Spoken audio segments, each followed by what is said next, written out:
This is the Deseret News, Sunday edition, when your family needs to know more. Good morning and welcome to this first edition of the Deseret News Sunday edition. I'm Dave McCann. This broadcast will highlight 6 areas of editorial emphasis: family, faith in the community, excellence in education, values in media and culture, causes related to helping the poor, and financial responsibility. Each Sunday, we'll go in depth on these topics and bring you insights from voices around the country. This morning, we turn our attention to religious liberty. Religious conflict left in the wake of court rulings on same-sex marriage and the Affordable Care Act's contraception mandate. It absolutely says the federal government has no standing to come into a religious institution and tell them what to do. There are also reports of a crackdown on Christian speak in the armed services and a growing trend of local anti-discrimination ordinances protecting the LGBT community. These are new battles in a long-standing culture war that has historically targeted religious expression in schools and on government property.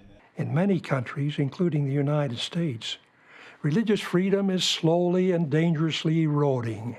With the launch of this Facebook page, the LDS Church joined the growing chorus of faith groups around the country seeking to engage followers in the issue of religious freedom. I've seen this erosion in matters of individual conscience, expression, and self-determination. But this is not a concern for religious people only.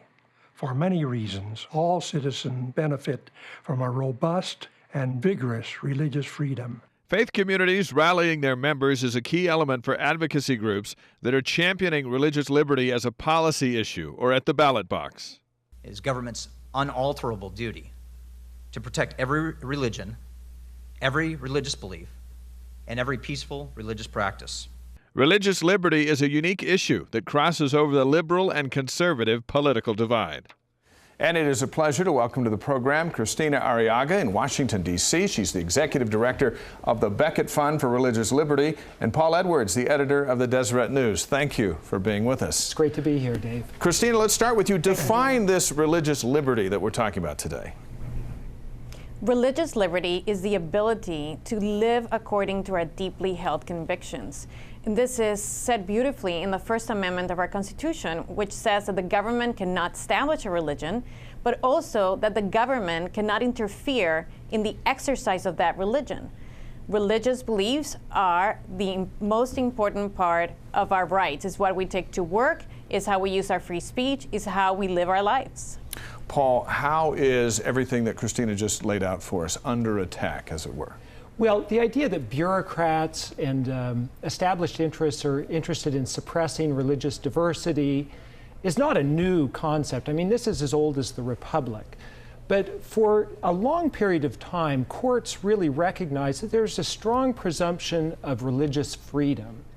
And just a little over 20 years ago, the courts, the Supreme Court, made an about-face with that kind of presumption of freedom, and they really gave the upper hand again to bureaucrats and established interests. And what we've seen over the last while is that in a number of arenas, we see bureaucratic control of religious expression and discussion in the public sphere, in the workplace.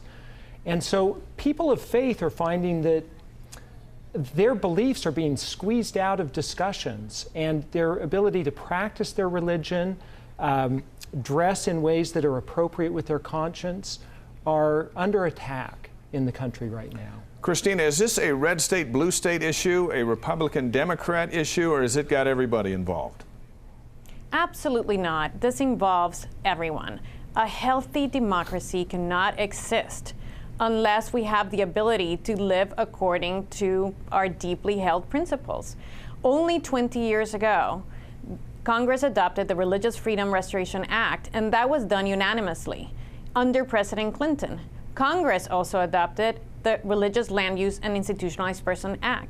These were 2 pieces of legislation that were adopted by Republicans and Democrats, sitting side by side, holding hands, and proclaiming that religious liberty is a human right. And they recognize that because our rights do not come from the state. They come from something beyond the state. And there is no need for this issue to be partisan. We talk about apathy, we talk about voter apathy. Is this an apathy issue here, even in the state of Utah, where most folks have no idea that, that religious freedom is under attack? And what does it say about the LDS Church specifically getting involved to defend it? Well, I am concerned about that apathy because for most of us, we recognize that we're able to go to places of worship on our Sabbath day, right. And there aren't, direct threats that way. But for me, I think we should be very concerned about what I call the slow violence against religious conscience that's happening in places like licensing agencies with accreditation bodies and so on. What we see, Dave, is in places like Michigan, a nurse can lose her license if she doesn't agree to perform an abortion, which would go against her strongly held religious beliefs. We see doctors being sued in California if they don't participate in vitro fertilization for a same-sex couple, where they may have, again, a conscientious concern about that. We see workplaces where religious minorities whose dress and grooming, for example, Sikhs who have certain kinds of dress and grooming standards, are with impunity excluded from the public workplace if there's a uniforming standard in place for them. So a lot of bureaucratic rules that may affect someone's license, the ability of a social service agency to provide counseling in the way that they see fit. These things are under threat in our workplaces. Christina, what do you want to see folks do about it, especially here in Utah?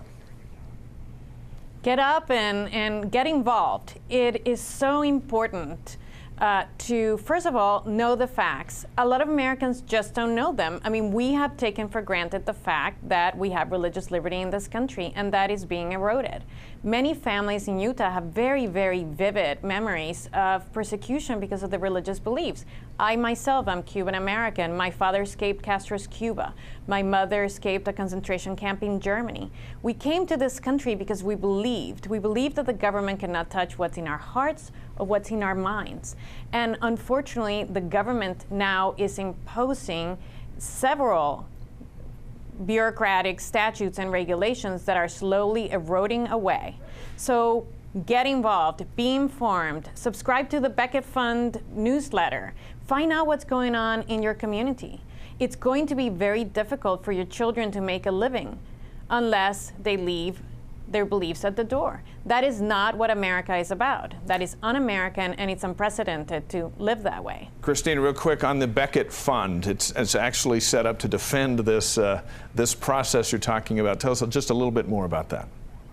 Sure. The Beckett Fund for Religious Liberty has existed for the last 18 years. We have taken over 167 cases. We represent all of our clients without charging them. We represent them pro bono. And we represent the whole gamut of religious traditions. We like to say from Anglican to Zoroastrian. We have had many cases in which individuals have been having difficulties, particularly with the government, both state and federal government, because of the religious practices. One of the cases we have right now involves Hobby Lobby. This is a private entrepreneur. It's a Christian. It's an arts and crafts store. They have always run it like Christians. They want to pay homage to God in everything they do. They close on Sundays. They also allow their employees to go home earlier so they can be with their family.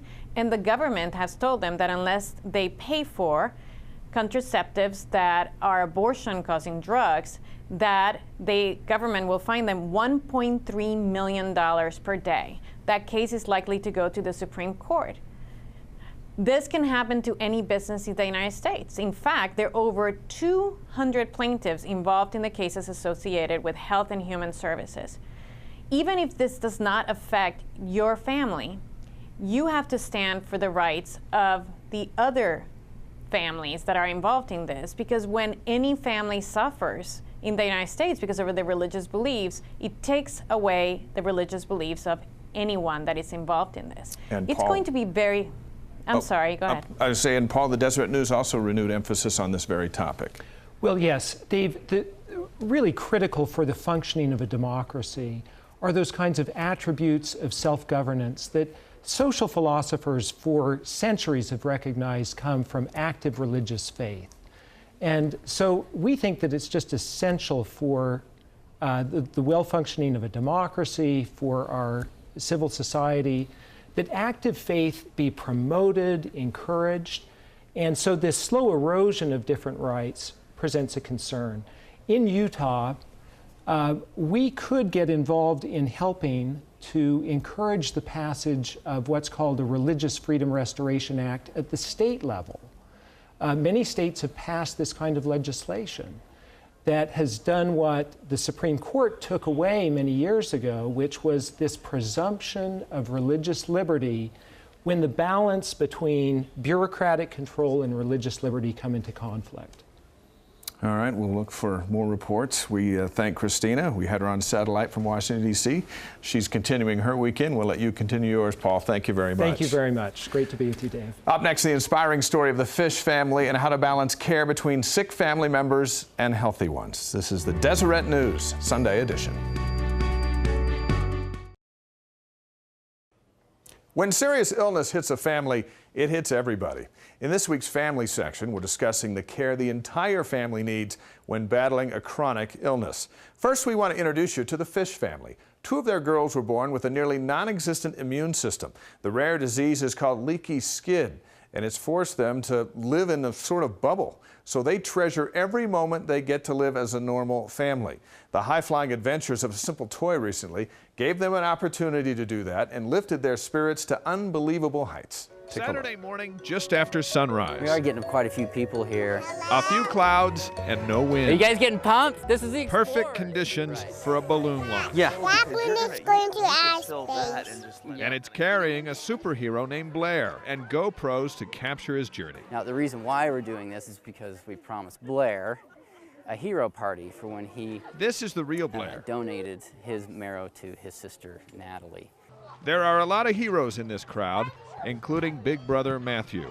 He had to be the happy one that had to keep everybody else happy and kept us going every single day. The Fish family credits a lot of people for keeping them going. The whole community, and not just neighbors, but the whole community, the word spread, rallied up and buoyed us up and relieved our burdens. To understand just how much this moment means to the Fish family, we need to take you back to these moments. As a parent, one of the hardest things is to watch your child suffer. And when you wonder if there's an end in sight, it can be so discouraging. Natalie and Alice have spent most of their lives in and out of hospitals, their bodies ravaged by illness, infections, and painful treatments. When we first met the girls, Natalie was preparing for her bone marrow treatment. Blair provided the perfect match. You're a hero. Alice would soon follow, also receiving a perfect match, but from an anonymous donor. Hi, buddy. It's just so amazing to know that somebody out there who doesn't even know you wants to do good. For the first 100 days, the girls had to live in a sterile environment, everything around them thoroughly clean. And when he touched the faucet, I wiped it, and all the spices and everything, I wiped them all down because, there's a chance she could touch the same thing. So far, Natalie's transplant has been a success, and for the first time, this soon-to-be 10-year-old is living like a fairly normal child. Earlier this year, Make-A-Wish granted a dream vacation to Hawaii. I think it was the first time she was smiling, like really happy, smiling in a long time. It was so weird. We were normal. But normal still comes with a catch. This is the Fish family pharmacy. Imagine if you had to keep track of all these medications. But on this day, a brief reprieve. It's nice to have something else to think about. A celebration of sacrifice, hope, and life. Go.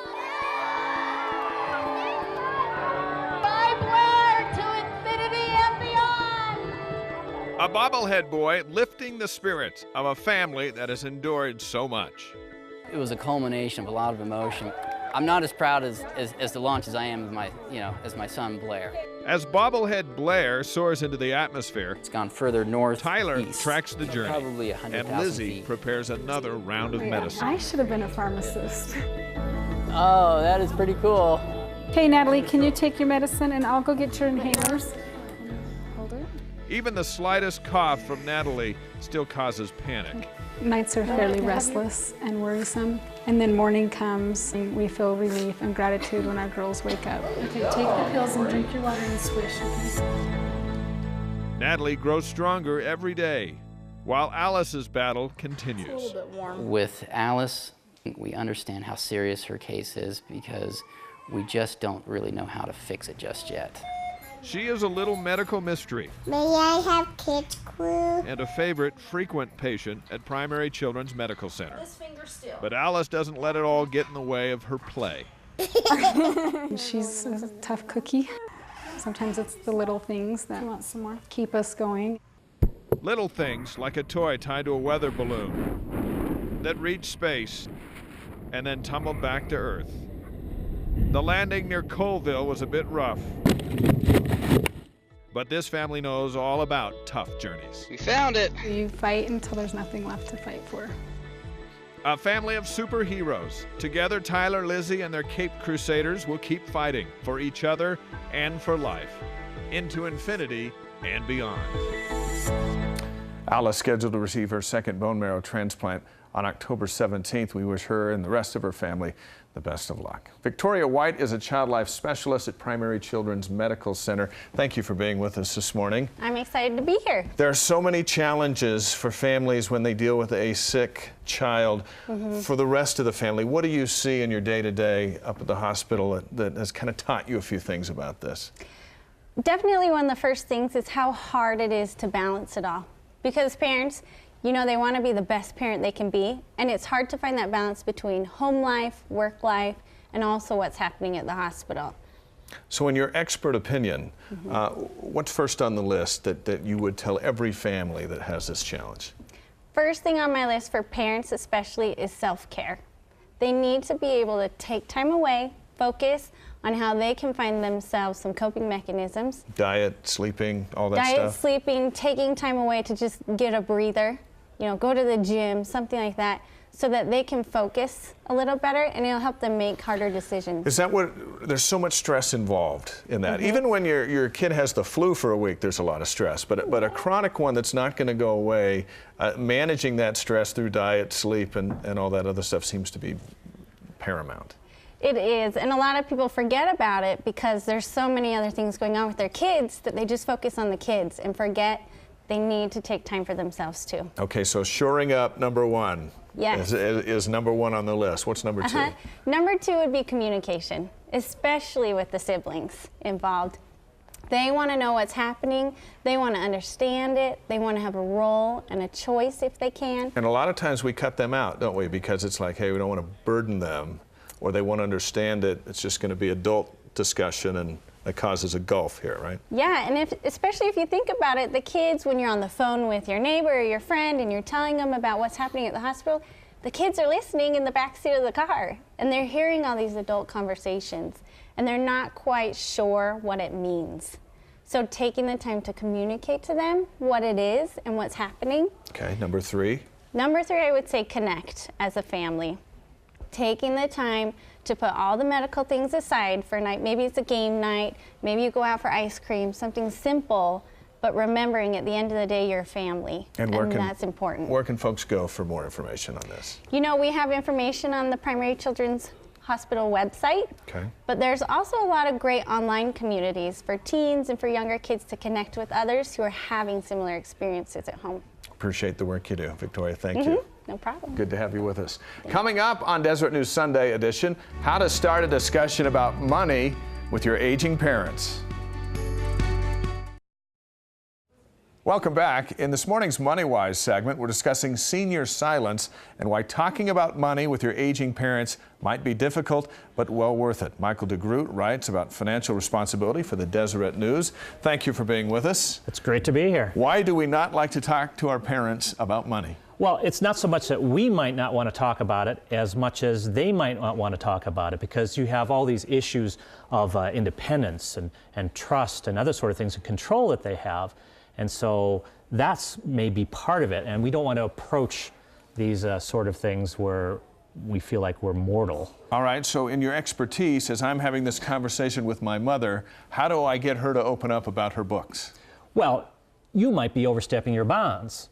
You might not be the time to do that. Right. I mean, to say, you know, give me your checkbook or whatever. Well, you'd have to say it with a lot of grace. And yes, and that's the thing. And pizzazz. there are techniques and things you could do. For example, it's not just important for seniors, but for everybody to have a plan of what happens if you have cognitive decline. That could come suddenly with an accident to you or anybody else.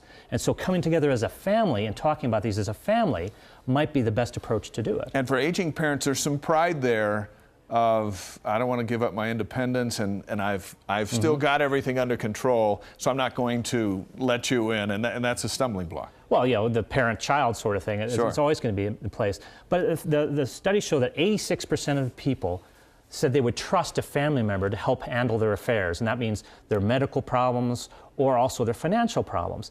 Yet, about 69% of people say that there are major barriers in place, and that could be, like you say, that could be financial independence, it could be people who are refusing to recognize a problem, or they're just embarrassed that they might not be able to do things as easily as they used to. If you're an older parent watching this morning, what do you want them to do? Well, the thing is, I've talked to several experts about this. They recommend that you don't wait until you start forgetting to do your bills or things like that, because by then it may be too late to make your wishes known. But a good time to start is when you retire, around age 65, is to get together, and you don't have to be precise about everything, just to have a conversation about, you know, if this happens, I'd like this to happen. If I had this medical problem, I wouldn't want this kind of procedure to be done. All those sort of things. And there's a lot of other things that can be done as well, you know, from setting up trusts to having living wills as well. Truth be told, all that is going to happen as we get old. So it's inevitable, and so we might as well be ready. Yeah, as you're old, or to anybody. Yeah. All right. You can read much more from Michael in the Deseret News. The article is Senior Silence, and we encourage everybody to take a look at it. Thank you for being with us this morning. Thank you. Appreciate your insight. And we thank you for watching the first edition of the Deseret News Sunday edition. I'm Dave McCann. We'll be back next Sunday and every Sunday after that at 9 o'clock. And I'll be back later this afternoon at 4 with a one-on-one special Faith and Family featuring Ann Romney, Bishop John C. Wester, LDS Relief Society President Linda Burton, and BYU football coach Bronco Mendenhall. That's coming up this afternoon at 4 o'clock right after General Conference. Music and the Spoken Word is up next, and we'll see you next Sunday.